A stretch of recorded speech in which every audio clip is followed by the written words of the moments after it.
অজ্ঞানমত্তং ভবনাং দয়ালো উল্লাঘয়নপকরপ্রমত্তং সপ্রেম সম্পদ সুদয়াৎ বেতেগং শ্রীকৃষ্ণ চৈতন্য মহামং প্রপদ্যে হরে কৃষ্ণ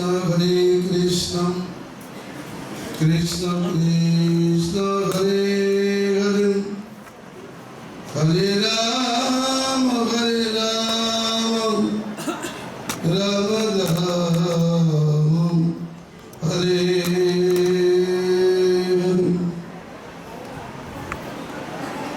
সমুপস্থিত সবাই, সমুপস্থিত আচার্যদেব, সপার্ষদ গুরুপাদ পদ্ম, সপার্ষদ ছিল প্রভুপাদ, রূপাঙ্গ গুরুবর্গ,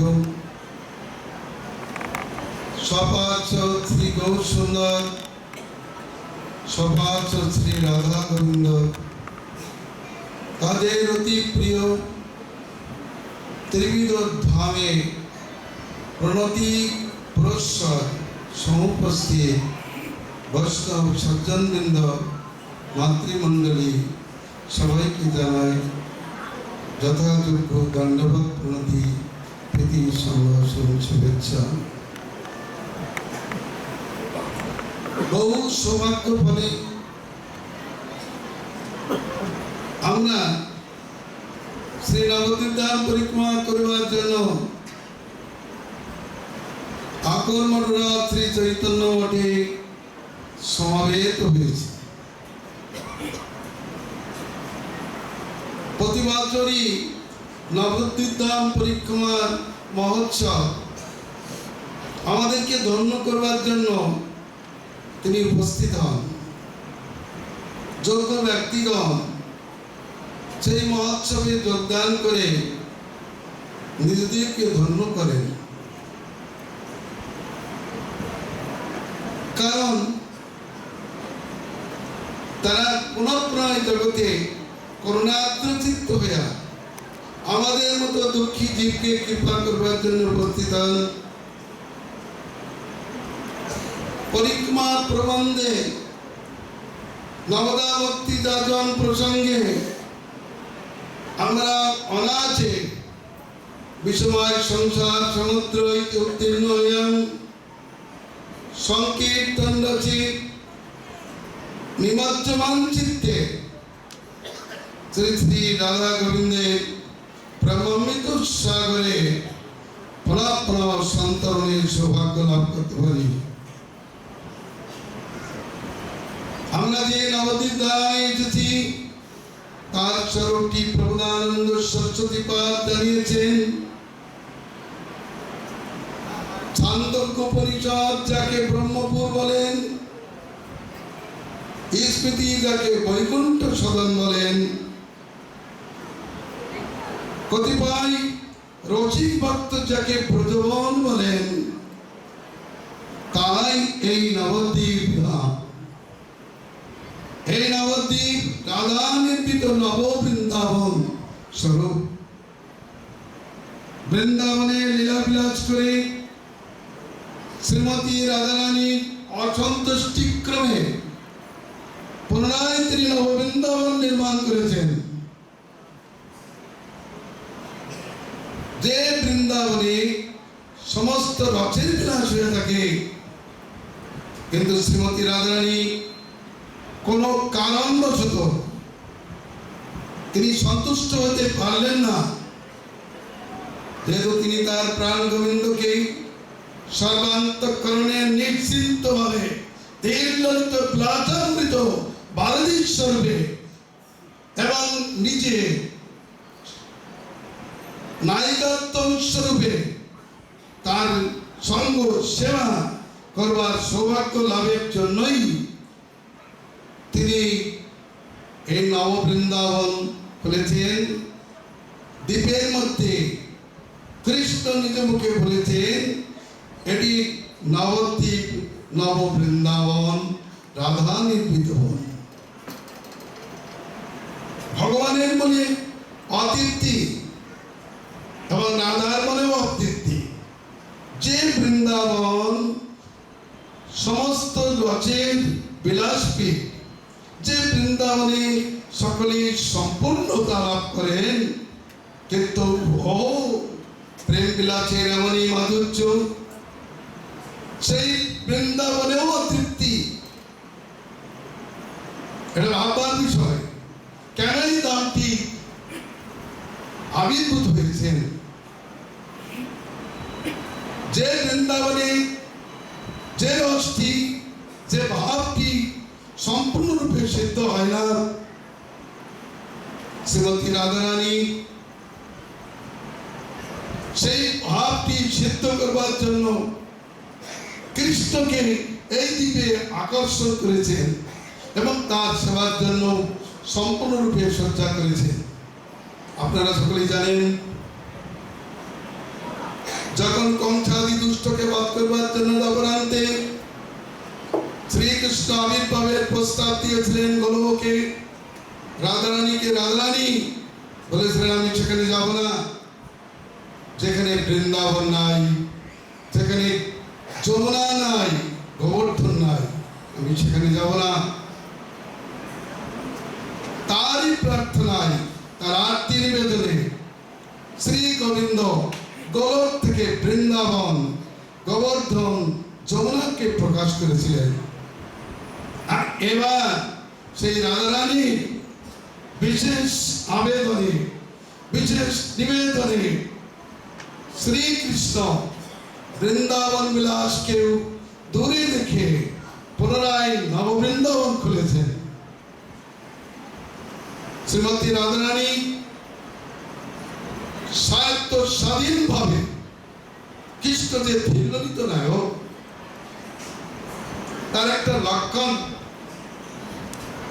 তিনি মাধবী নায়িকাকে কখনো পরিত্যাগ করতে পারেন না। যে নায়িকাকে নায়ক কখনো পরিত্যাগ করতে পারেন না, তার নাম মাধবী। আর তিনি তারই সেবার জন্য প্রস্তুত।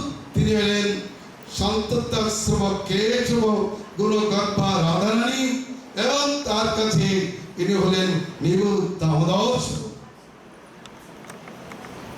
এবার এর প্রস্তুতি প্রকরণ জানিয়েছেন ভগবান শ্রীকৃষ্ণ বহুবল্লভ। তিনি সকলের মনোরঞ্জন করবার জন্য রাধাকেও আপাতত ছেড়ে অন্যের কাছে যান। কোন একদিনের ঘটনা,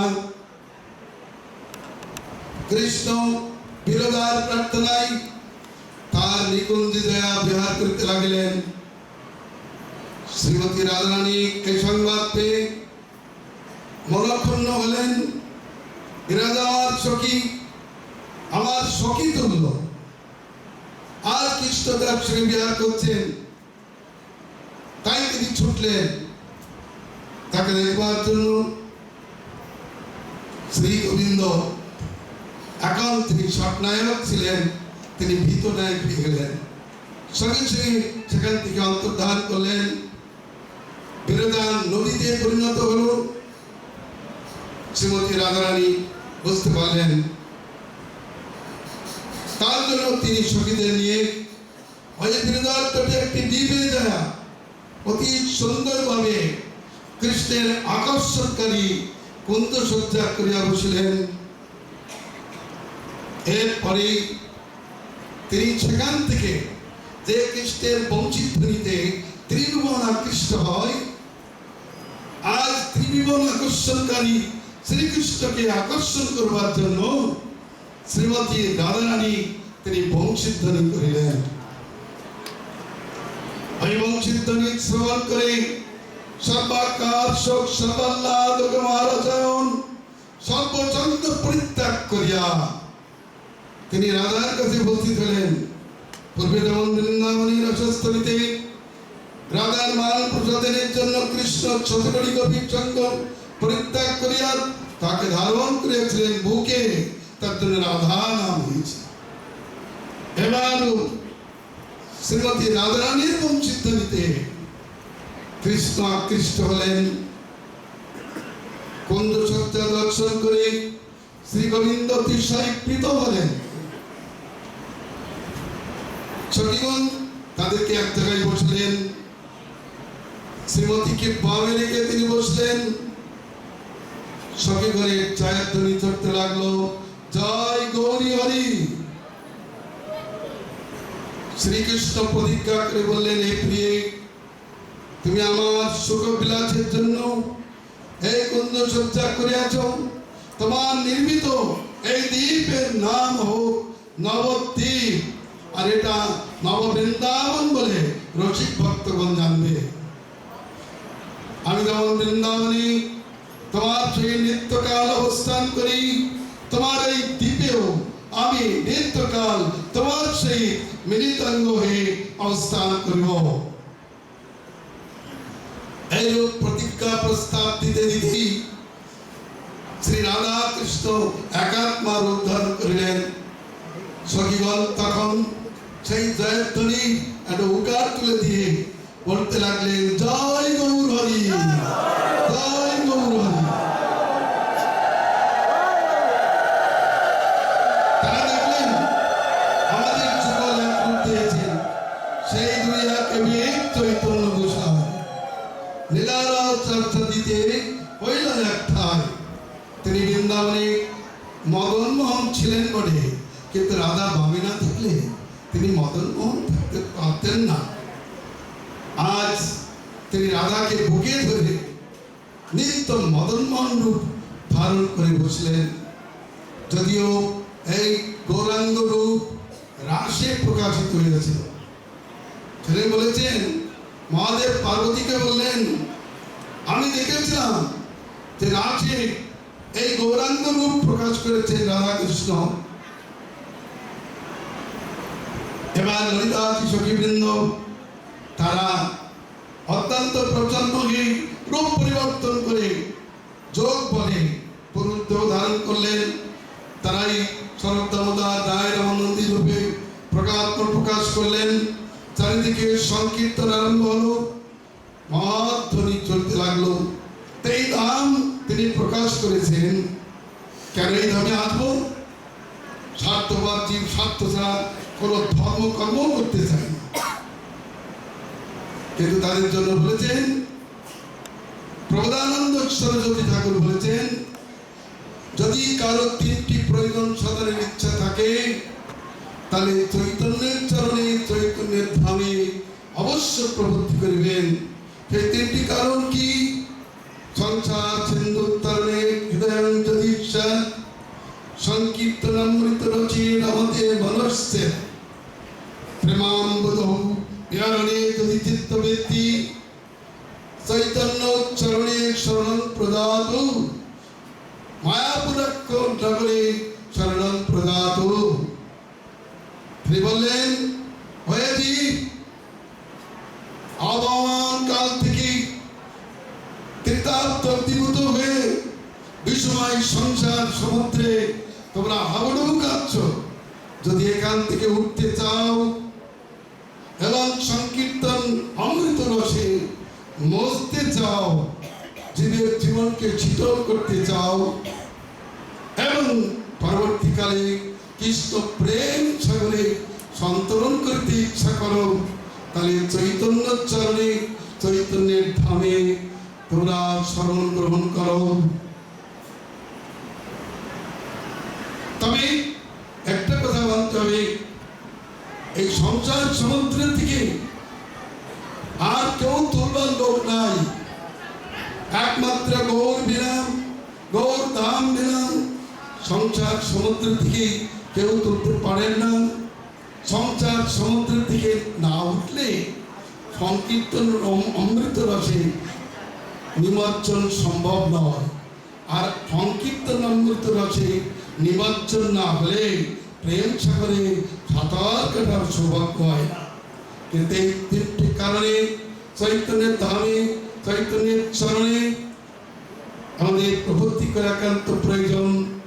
অতএব যে সমস্ত জীব সুকৃতিবান তারা সাধুর সঙ্গে নিজ তত্ত্ব অবগত হয়ে নবদ্বীপ ধামকে আশ্রয় করেন। কারণ এই সংসার ভূমিতে কোনোদিন সাধু সঙ্গে নিজ তত্ত্ব অবগত হন, নিজ তত্ত্ব দাঁড়িয়ে আর মারে না চাই।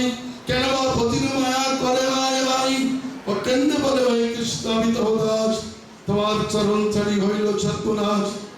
এই প্রকার ভক্তি হৃদয় হলে সে ব্যক্তি সে কথা শুনিয়াছি নাম তোমার চরণ তলে ইত্যাদি পদ অনুসারে যে স্বীকৃতিবান হলে নবদ্বীপ ধামে উপস্থিত হয়, গৌর চরণে আত্মসমর্পণ করে এবং সঙ্গে গৌর সংকীর্তনে নিজের তৃপ্তি মনোরথ পূর্ণ করতে সমর্থ হয়।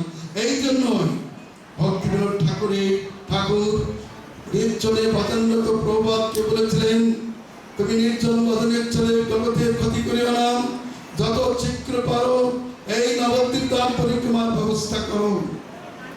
ইয়াতে মানুষের ভক্তি হবে, প্রীতি হবে, তারা ধন্য হবে। এই মায়াপুরে যদি একটি মার্গ হয় তাহলে চলাচল সুবিধা হবে। এখানে একটি শিক্ষা নিকেতন প্রস্তুত করবে।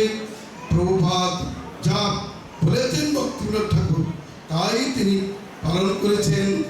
আজ এই পৃথিবীর বিভিন্ন স্থান থেকে লোকজন এসে যে হরিকীর্তন করছেন, গৌর ধানে গৌর কৃপা লাভে ধন্য হচ্ছেন, তার মূলে ভক্তিবিনোদ ঠাকুর, তার আজ্ঞায় এই দানের প্রবর্তক সবার ছিল ভক্তি সিদ্ধান্ত সরস্বতী ঠাকুর। তিনি প্রচুর পরিমাণে জয়যুক্ত হন। তিনি যদি না আসতেন তাহলে আমরা এখানে আসতে পারতাম না। তিনি যদি চৈতন্য মঠ আর গৌর মঠ স্থাপন না করতেন তাহলে আমরা অচৈতন্য জগতেই ডুবে থাকতাম। এটাই গৌর প্রেমানন্দে।